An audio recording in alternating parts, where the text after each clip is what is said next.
With the decision to send tanks to Ukraine and increase artillery production sixfold, America and its allies are moving to a war footing against Russia. Just as it took over a year to respond to Joseph Stalin's incorporation of Eastern Europe, so the West's determination to resist Russian President Vladimir Putin's attempted subjugation of Ukraine has been a protracted process. Now the die is cast. Putin was convinced that he could outlast the Western alliance, but it is intent on outlasting him. Any hesitation about confronting Moscow for its depredations in Ukraine has gone by the wayside.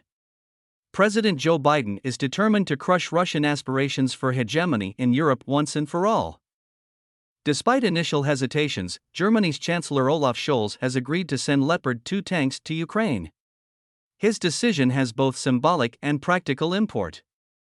Symbolically, it frees Germany from the strictures that it operated under after World War II. Practically, it liberates countries such as Poland and Finland to transfer German-made tanks as soon as possible to aid a forthcoming Ukrainian offensive this spring. The United Kingdom has already promised to supply 14 Challenger 2 tanks to Kyiv. Poland and the Baltic states have been publicly pushing for Germany to abandon its ostrich-like position against aiding Ukraine with tanks. "The Leopard is freed," declared Bundestag Vice President Katrin Göring-Eckardt on Twitter. She added, now he can hopefully help Ukraine quickly in its struggle against the Russian invasion. In all, Ukraine expects to receive 100 Leopard-2 tanks from 12 countries. The driving force in altering Germany's adamantine stance against dispatching tanks was its new defense minister, Boris Pistorius, who has made no secret of his support for Ukraine's struggle against Russian aggression and who demanded that the Bundeswehr, as an initial step, examine its inventory of tanks. While some in the Social Democratic Party have clung to obsolete notions of reaching some kind of accommodation with Putin and his camarilla, Scholz's coalition partners, the Free Democrats and the Greens, have been stalwart in pushing for a more hardline stance. So has the Christian Democratic Union, whose leader Friedrich Merz declared, "It's the right decision."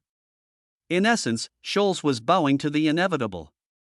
But it apparently took Biden to sweeten the pot before he would. Biden has apparently pledged to send 30 M1 Abrams tanks to Ukraine, a move that Scholz had demanded in return for altering his previous opposition to supplying tanks to Ukraine. It's the decision to ramp up military production of artillery that should also worry the Kremlin. Russia's stocks are running low. America has the capability to ramp up production rapidly.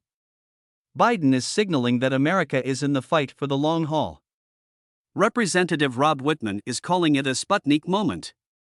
Neither Republicans nor Democrats are unaware that expanding military outlays amounts to a jobs program for Americans. The blunt fact is that Biden is becoming a war president. Putin reckoned he could roll over Biden.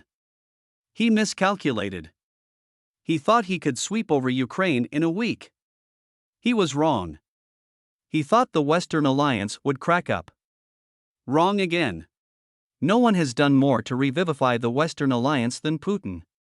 As the West ramps up military production, he is mired in a conflict that threatens the continuation of his tyrannical rule over Russia. Now that he has inadvertently aroused America from its post-Cold War torpor and unified Ukrainians in their resolve to oppose him, Putin faces a fight to the finish, one that he cannot win. It is now clear that when Putin invaded Ukraine, he signed his death warrant.